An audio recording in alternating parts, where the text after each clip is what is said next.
Early in my career as an HR professional, I was struck by the fact that we had several people within the organization doing the same job. So several folks either in accounting or in customer service or order entry and so on. So you need a number of people on your call center, for example. But there were always a few folks who were significantly better than everybody else. And I thought, wouldn't it be great if everybody were as good as the few?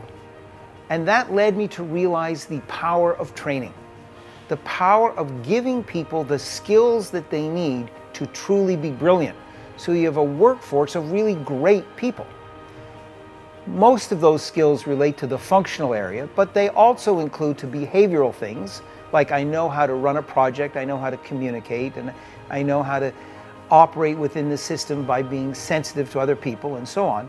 And also include things related to your culture, the things that are important to you in terms of whatever drives an organization's culture, like customer service and so on.